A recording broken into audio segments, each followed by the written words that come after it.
Alright, new day of recording. Still people sick and coughing in the background. Um, so last time we left off, we just made our base material template. Um, and this just gave us an input that of a mask, and then we dictated what colors are associated with the mask and where those colors go material-wise. And that gave us a very basic material masking node. Now, you can actually, this is a template by itself. You can use this for all kinds of things, and you can set up different ones for different uses right here. You can say, all right, we're going to make this group, and this is going to be for interior walls of this type of building. And then we can make a new one, and this is for the exterior walls of this building, so on and so forth. And then someone could just grab it, and it'll change out materials accordingly based on what they're working on. So that's one simple way of doing it. Now, one thing you're going to notice that this all comes down to decisions that you're going to want to make based on how you want the tool to work, is you can only change colors based on the entire material. So anything that's, let's say, this purple, which is dull paint, well, normally dull paint for us, you can only change everything that's purple. Maybe you had something else that was purple in here that you wanted to have a different color. Without making it a different material, you can't do it. So there are a few ways around this, or you might be okay with that. But it's something to keep in mind as one of those decisions you have to make, because at the end of the day, you have to decide how many things you want your artist to bring in, how many textures you want them to author. In this case, we have 4 that we're authoring ourselves. Maybe you want to add another mask that just does color changing. So you have a material mask that dictates materials, and then you have a color changing mask that dictates what colors are going where. So you could do something like that.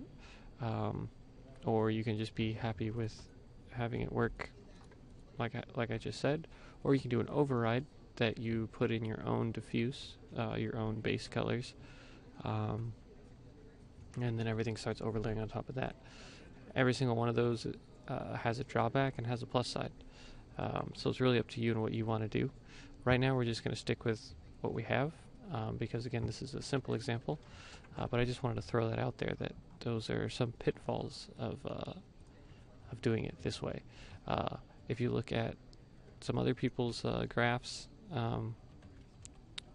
they will have a material mask and a color changing mask. So one that dictates color, one that dictates material, which I don't think is a bad idea. But think about it. Alright, so next up, so we have our base material, and last time we went ahead and put emissives in at the end. Very simple.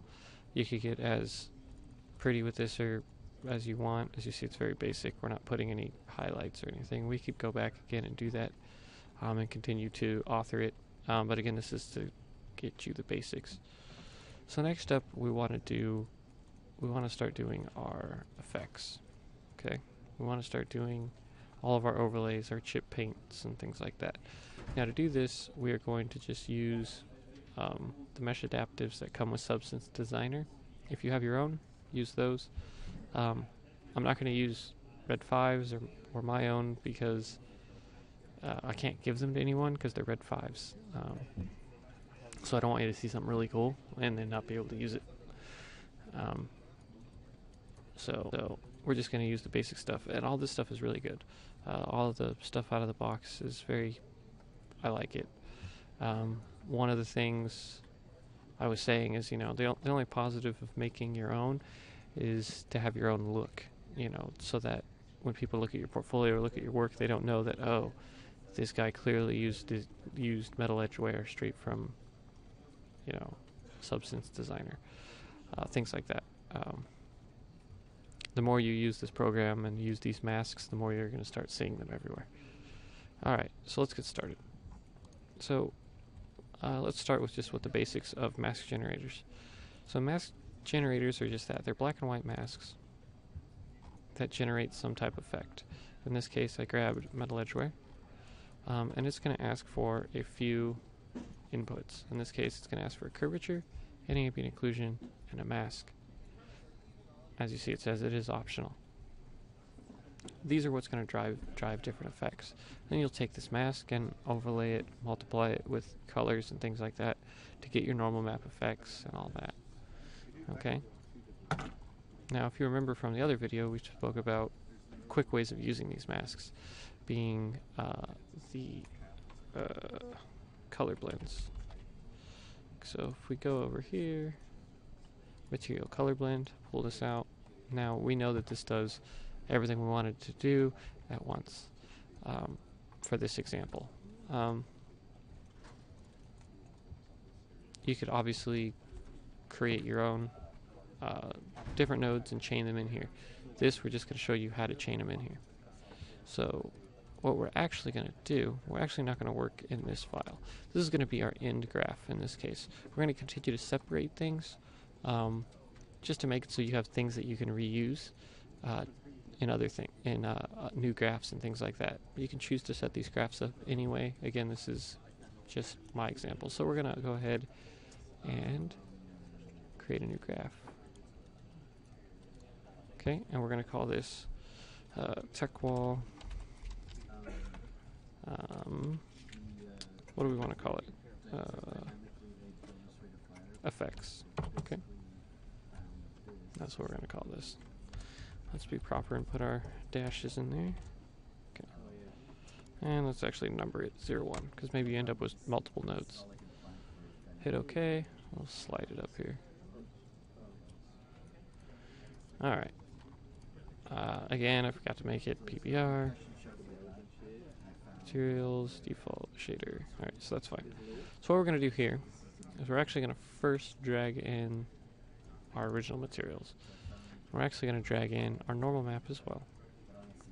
Now you're going to see that it's going to look very similar to what we had on TechWall 01. And I'll show you why we're doing this in a second. Or once we get through it. Alright, we're going to grab that material color blend. We're going to go to channels, choose what channels we need or don't need. Are we using base color? I don't remember. Yeah. What's this one using? This one's using diffuse, of course. I don't like that they added base color this late in the game. So we'll stick to base color. So we're going to use base color, normal map, no specular, no glossiness. No roughness, or yes, roughness. No height, no ambient occlusion. Alright, we're actually going to use this to generate our nodes, because I was dumb and forgot. Create output nodes. Create nodes from hidden, no. Okay. And then we're going to go ahead and pipe in all of this. So diffuse. There we go.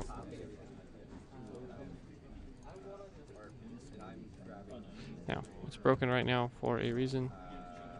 You'll see why.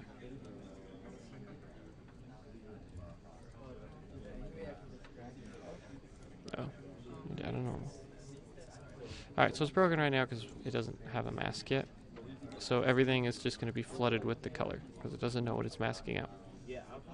So, the first mask we were choosing to do, all kinds of talking behind me.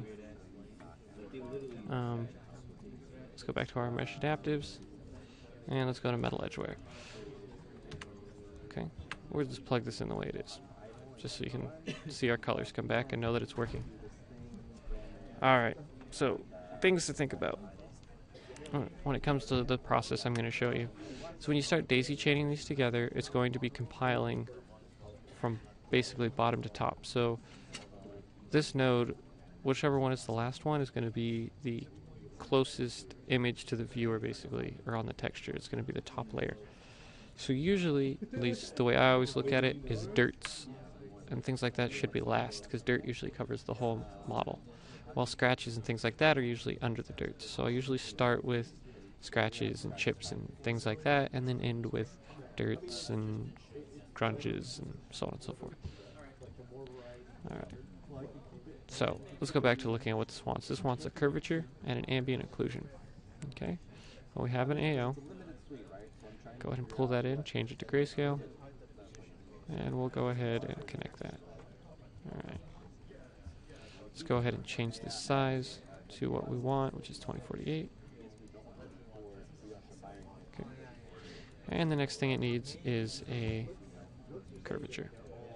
So if you type in curvature, you're going to get curvature and curvature smooth. It does give you a new option. They gave this one recently where it just basically gives you a very wide, almost like it's basically doing a blur on your curvature where it gives you very wide ends. Okay, in this case, we don't want that. So we'll go ahead and connect this curvature, pump it up. If you guys remember, a way to get rid of all this noise in the background, we're going to go ahead and type in HQ blur. This means high quality. We need a colored one. Okay. So we want the quality to be all the way. We don't want the intensity to be that high though. Doesn't need to be a lot.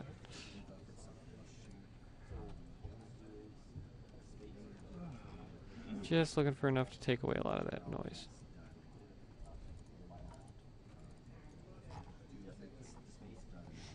Alright, it's better. Still a little noisy though.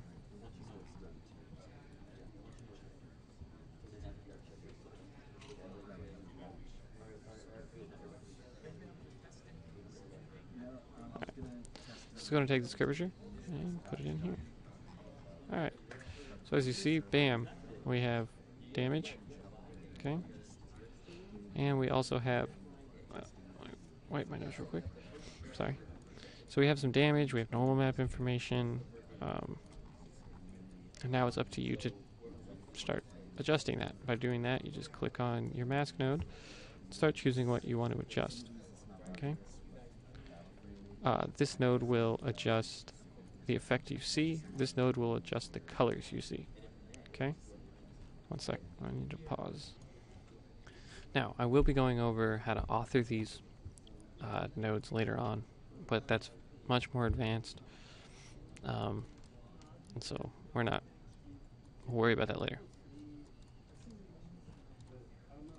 It's actually not much more advanced, just takes a different way of thinking. Alright, so the first thing I see here is I don't want all this normal map information. Okay, at least not positive. Well, maybe let's do a little bit of negative. Negative 0. Oh, number lock's not on. 0.5. Okay. Just a little. And we'll say this is definitely metal. Okay. And let's make it a little shiny. Too close to chrome.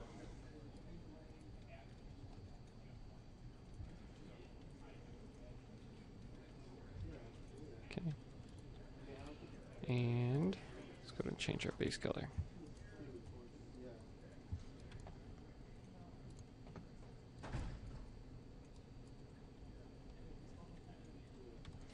And the normal map is still too high in my opinion.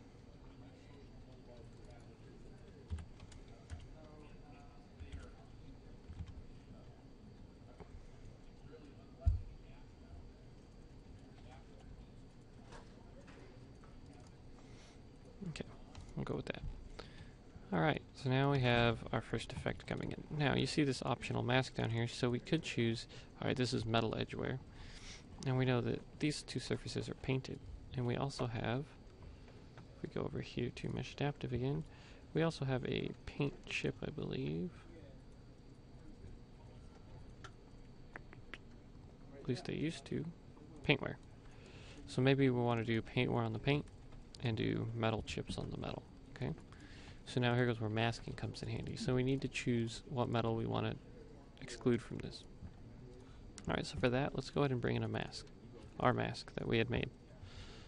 If you had made an SVG node, you would still have a map in your resources to bring in. Then we're going to type in color, and we're going to get color to mask. Okay. Go ahead and grab that. Now it's going to ask you, hey, what color do you want me to mask? We want that color. But actually we want two colors, and this only does one color at a time, so we'll duplicate this. Okay. Come back to here. Pick. And we're gonna pick that too. Okay, so now we have both of these. And then we're gonna blend them together.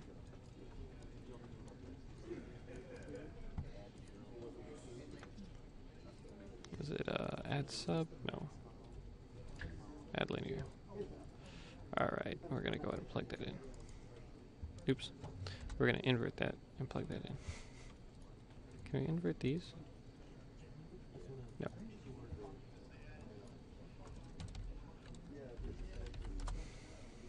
Invert grayscale.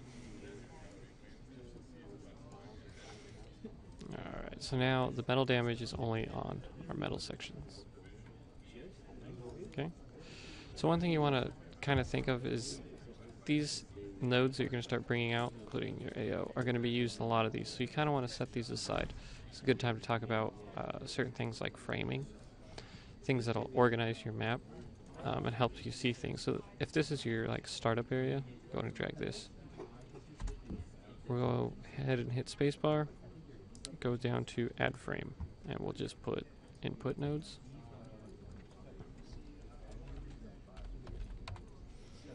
So now you know all your inputs are going to sit over here. Makes it easy to find, makes it easy for other people to find.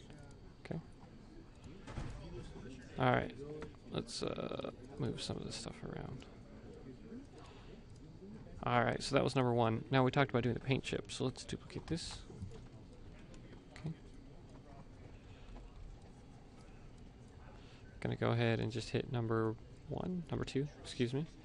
Connect. Okay. Connect this to here. And we're going to start just daisy chaining these effects together. So this one we're going to use almost all the same stuff. You're going to put your ambient occlusion in to there. You're going to put a curvature in to there. You're going to actually put those in the right direction. There we go. Alright, so now we start having the paint edge damage. Let's see if we can see it. It's very light. It's actually much harder to see than I would expect. But this is also set to metallic. Let's say this is just paint damage. It's not exposing the metal. So we'll go to make it that. Go to make it a little bit rough. And we'll change the base color.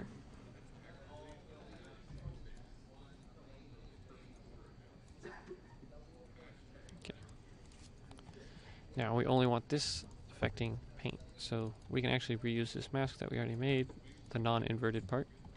So now it's just affecting that area. And now let's go ahead and mess around with some sliders. So let's bring out the contrast. Nope. That's making it less. Levels. There we go. Make it a little bit more.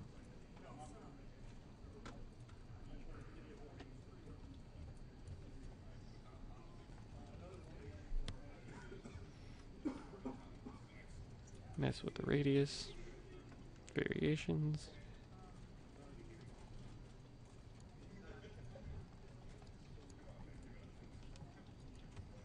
I would say no normal map information for this.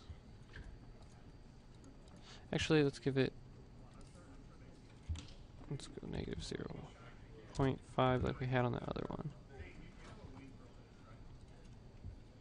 No, it's ugly. Let's go 0. No normal. Now, one thing to note, you could choose to do a new curvature. Okay? This is actually one reason why I like, when I built these nodes, I put the curvature node inside so you just connect a normal map. Because if you see here, we're going to select this, grab our curvature. If we increase our curvature, we're going to get more of this is going to start changing. We're going to get more pronounced effects because it's looking for that. Problem is, if we adjust this one, we're also adjusting this one. We don't want that.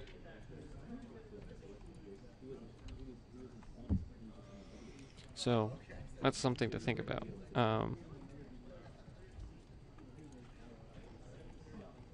But in this case, we're just gonna go ahead and try to run everything off the same curvature. So less contrast makes everything a little bit sharper.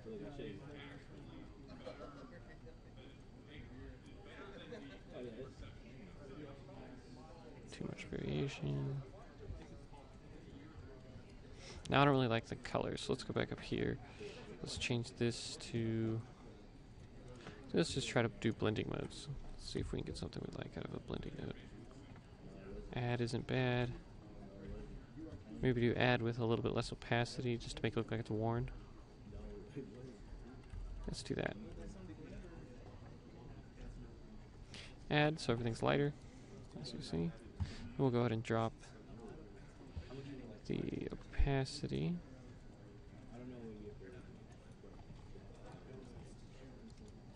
Oh, I forgot. They have that right here. I don't know why they separated that.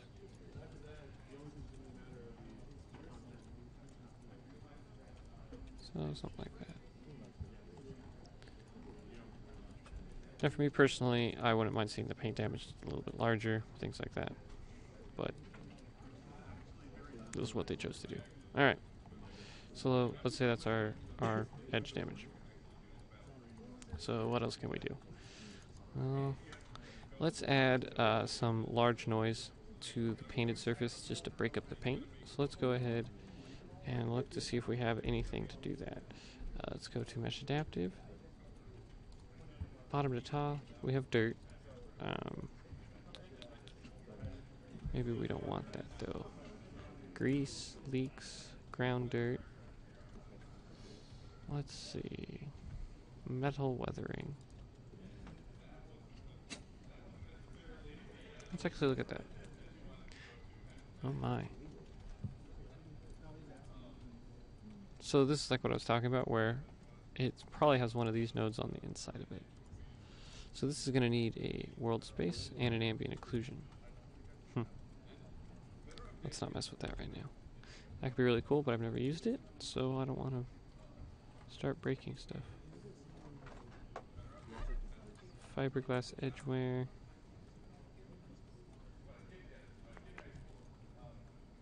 Alright, let's just get basic dirt. Okay. Again, asking for curvature and ambient occlusion. Curvature and ambient occlusion. Yep, this is gonna work. And what we're gonna want to do, because we're gonna use this one just to add a small bit of dirt here. So we'll add a mask there. Awesome. Go ahead and we can either duplicate this or create a new one. Again, this is why I would love having a quick save for spacebar for like some of your favorites, because things like this I'm going to constantly be using. Alright, so metallic, no. Roughness, we want this pretty rough, because it's just going to be some dirt and then base color. Don't want it on add, let's just do normal for now.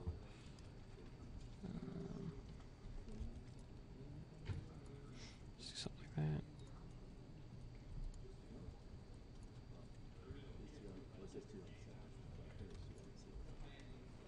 Multiply with a really low opacity.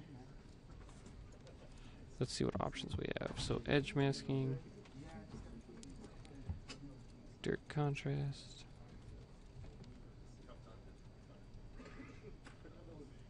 Yeah, let's bump it up.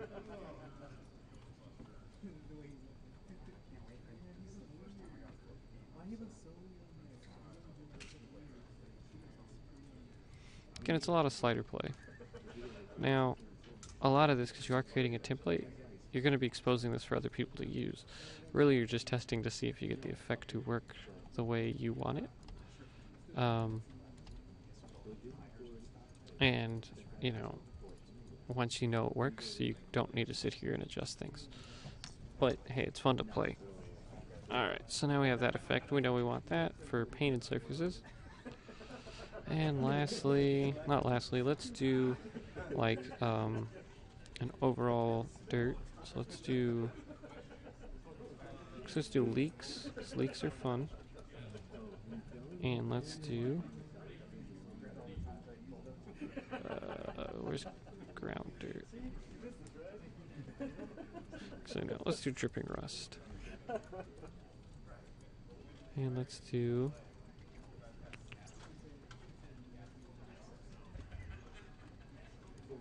grease. Okay.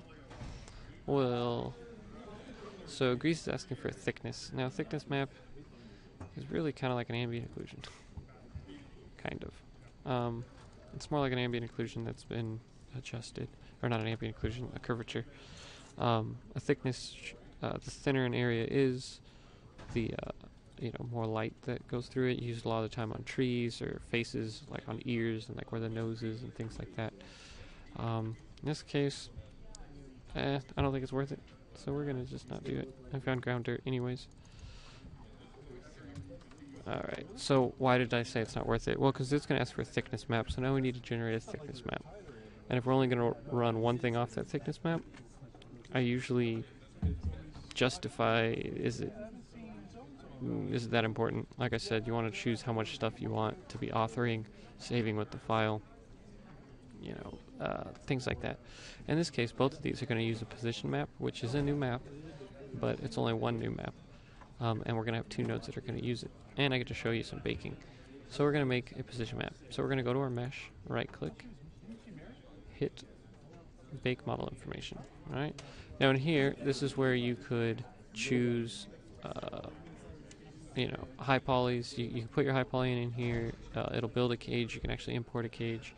Things like that. You can choose to, choose these colors, and just bake the mesh information straight from here for your masks, things like that.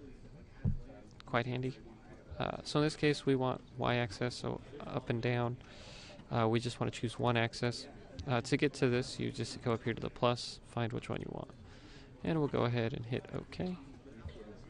And now you'll see we'll have a new resource, which is our position. Another thing, note for algorithmic, I would love it if these just appeared in a resource folder that already existed and not continuously making new folders. Alright, so let's bring in our position. So what is a position map? Basically, white is top, black is the bottom. And this is going to tell it what direction to blur. It's a very cool and handy tool, because you can actually start dictating position. You don't need to set your UVs up in a certain way to get this type of stuff to work like other programs I know of. Quixel. So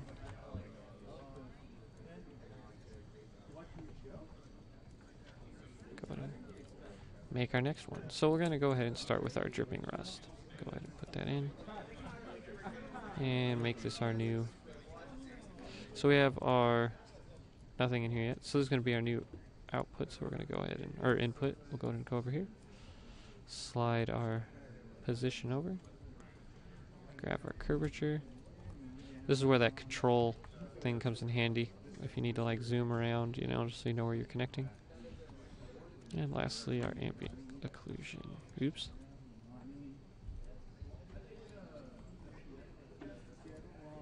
Alright. So there we go. Now, our dripping rust isn't dripping very much, because it's all really, really small. So let's go ahead and adjust that. Let's see what these adjustments do.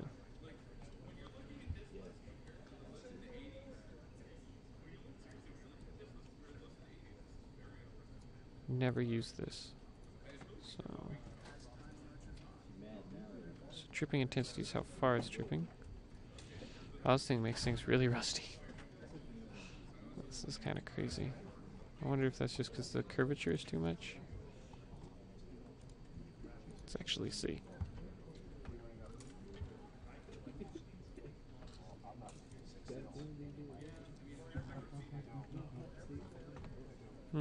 Very well might be.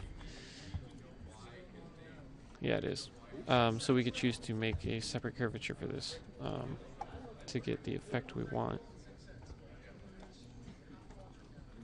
But let's just say this is just really rusty. This is a bit ridiculous, though.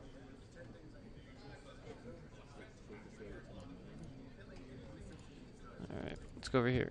Do we want normal map information? Yeah, we do. Let's give it a little bit of positive. Okay. Then we're going to go up to base color, and we're going to want that rusty orange color. Okay, take it probably off multiply. Normal will probably be fine. Our opacity probably needs to come up a bit. Yep. As you see, one of the problems with this mask is it's a single color, which kind of breaks the effect of it. So this would be something to consider, like, hey, maybe I need to author my own where the rust has multiple colors in it, because this isn't at all very realistic. While you have the shapes coming, maybe you need to pipe this in differently. Maybe you need to use this mask and have it go through its own thing to have different colors, do some overlays, things like that. Because this obviously isn't what rust would actually look like. But it's the fact of the effect you're getting. Like, alright, I'm getting this cool effect. And let's try leaks. So leaks is similar, also takes the same thing. We'll see if we get a little bit different effect here. Maybe that's a little bit better. Now, the reason why I'm going with leaks is leaks can be a single color as they kind of rush down. Usually there is, yes, that,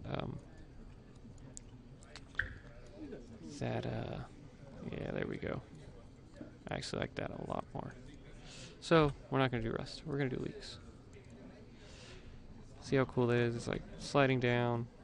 You know, this is coming down here, like so. So we could choose length of leaks. Let's do a little bit longer, maybe. Contrast.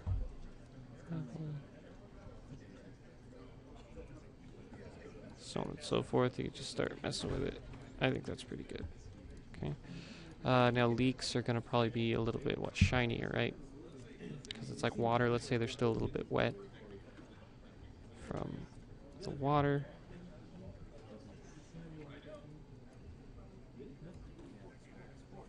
We don't want chrome leaks. So it's probably pretty good. There we go. Let's get a little bit more contrast. So again, it's all just playing, but again, you don't even need to be doing that for actually making the template. Alright. So that's cool. For all intensive purposes, it's cool. There's plenty of room to grow with these nodes. Alright, let's duplicate and do our last thing, which is just going to be ground dirt. This is going to basically be dirt starting from the bottom going to the top. It's very handy in my opinion because usually things are dirtier at the bottom where people are walking around and are cleaner at the top. They also have a dust node which does the exact opposite and puts dust at the top of everything. Okay, so we'll go ahead and toss this in here. Let's go ahead and change its color. Don't want all of our dirts looking the same. I like the normal map still. Actually, let's maybe make it a little bit more. Okay.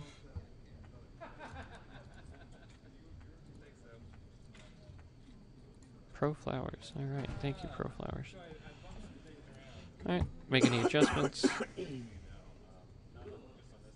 Just do something like that. Up the contrast. So the contrast is going to make things start looking more blocky. If you do it too much, your edges just look really bad, so keep that in mind. Alright, something like that. Alright, now let's say those effects are done. Alright, I'm gonna pause this, and then, not pause this, I'm gonna author this video. And then we're gonna move on to the next video where we're going to make stuff all start talking to each other. Again, this is just a rough thing. I'm not sitting here and making custom nodes. I'm not trying to make this look exactly beautiful. It's to show you the process. Alright, so on to the next video. If you have any questions or comments, leave them below. I will relink the file to get this wall to work on with me. And I'll see you in the next video.